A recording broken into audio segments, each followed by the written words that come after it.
Adilah pada kami tak bodoh, meski memang kami tak pandai. Tapi kami berjanji akan tetap mengkritik sesuai isi hati. Hei penguasa, ini kami rakyat jelata. Engkau ada untuk siapa? Hei penguasa, ini kami rakyat jelata. Mau sampaikan semua keluh kesah. Bekerjalah dengan hati, pakai empati. Jangan banyak intrik, apalagi bikin taktik. Bijaklah dalam membuat peraturan. Jangan sampai bikin aturan yang berat sebelah. Kemarin kita lihat Kaisang di bandara menggunakan sarung dan membawa toa. Biasanya yang sudah-sudah itu menunjukkan simbol akan ada sesuatu yang berkaitan dengan itu. Mari kita lihat pasca lebaran. Ya. Siapa yang tidak ingin pemerintahan kita sukses? Bukan begitu. Tapi tentu kita juga harus mengantisipasi akan selalu ada upaya-upaya untuk merongrong itu. Banyak pihak pengamat maupun media yang menyorot bahwa justru pasca lebaran ini akan semakin nampak bahwa Jokowi ini akan memiliki agenda untuk menghancurkan Prabowo Subianto. Nauzubillah min dzalik, mudah-mudahan itu tidak terjadi atau gagal terjadi. Pernyataan dari Muslim Arbi, Jokowi punya agenda hancurkan Prabowo. Presiden Prabowo Subianto diyakini akan menuai hasil dari Joko Widodo yang sudah disiapkan. Karena diduga saat ini agenda Jokowi dan oligarki di belakangnya sedang berupaya menghancurkan Prabowo. Saat ini agenda Jokowi dan oligarki di belakangnya sedang berupaya menghancurkan Prabowo. Begitu kata Direktur Gerakan Perubahan Muslim Arbi kepada Ermol Minggu 30 Maret hari ini. Muslim mengatakan Wakil Presiden Gibran tidak dapat membantah ayahnya Jokowi karena selama ini Gibran dianggap adalah hasil dari pengkhianatan konstitusi. Sulit dimaafkan, bahkan seharusnya dimakzulkan. Gibran adalah potret busuk politik Jokowi yang dimanfaatkan untuk mendapatkan dukungan. Apalagi kata Muslim terpilihnya ini adalah hasil dari dukungannya Jokowi.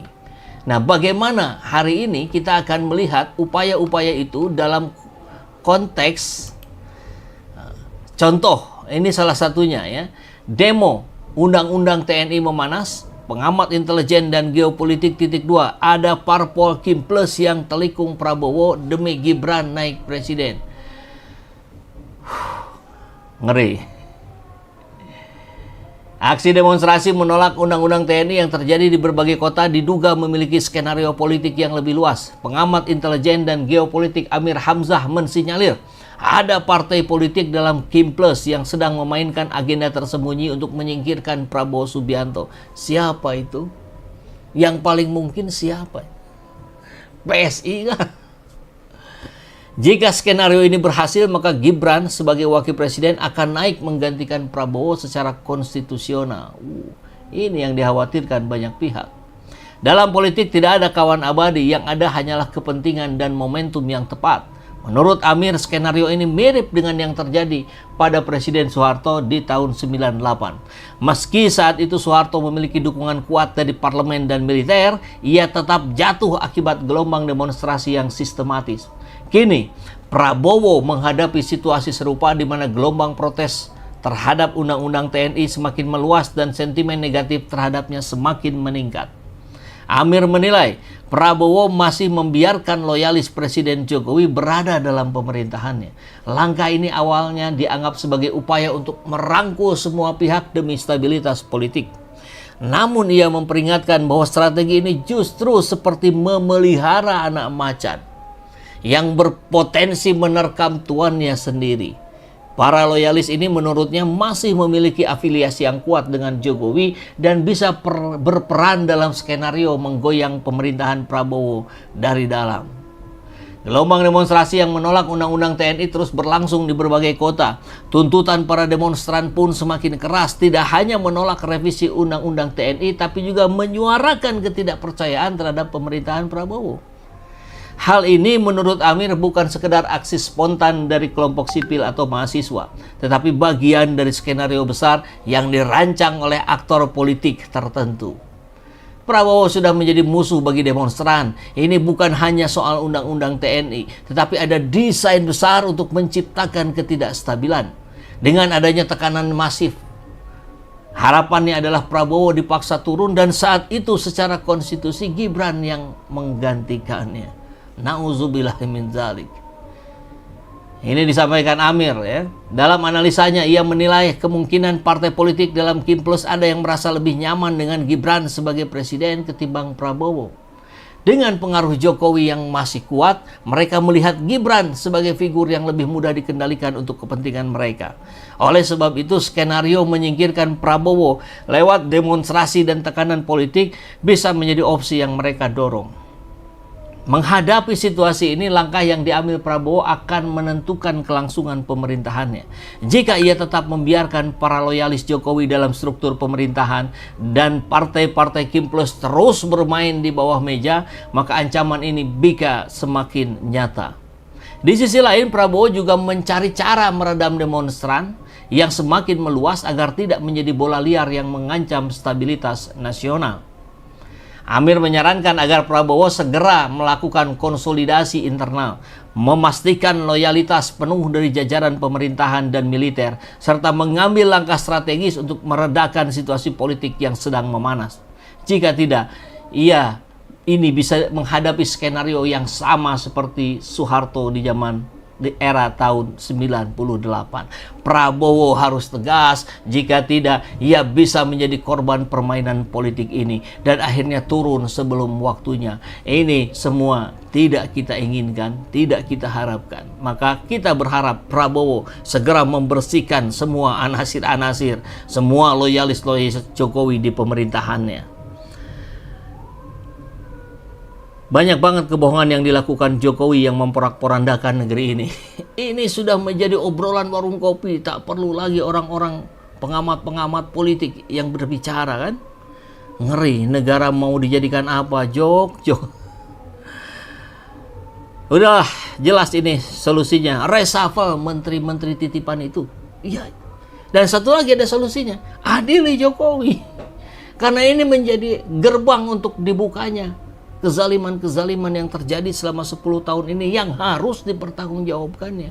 Termasuk ijazahnya yang tak juga dimunculkan di laci pribadinya. Kalaupun memang ada. Kalau tidak ada, ya ini lebih mengerikan lagi. Maka kalau kita melihat, ini menarik juga ya pernyataan dari Said Didu bahwa harga saham BUMN naik drastis jika setelah pemerintah membuang semua yang dititipi, semua para titipan. Said Didu menilai perombakan struktur di sejumlah BUMN membawa dampak positif, yakni BRI dan Bank Mandiri.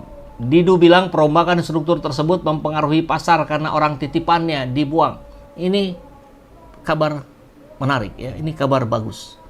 Setelah kemarin pemerintah Danantara mengangkat pimpinan BUMN BRI Mandiri dari profesional dan membuang yang titipan, kepercayaan pasar langsung naik, kata Didu, dikutip dari unggahannya di X Kamis kemarin. Didu memaparkan sejumlah dampaknya. Pertama, harga saham BUMN naik drastis hingga 3,8%. Asing beli 17,92 triliun, volume transaksi naik 3 kali lipat. Dan sebelumnya di rapat umum pemegang saham, 2 perusahaan plat merah, BRI dan Mandiri telah dilakukan. Ini menjadi atensi publik.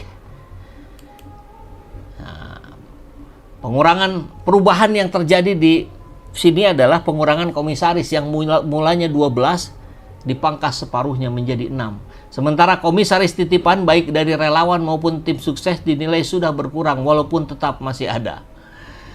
Ada satu orang lah ya di masing-masing BUMN. Ia mengatakan kabar pengurangan gaji untuk komisaris. Didu pun berharap ini permulaan perbaikan dari BUMN.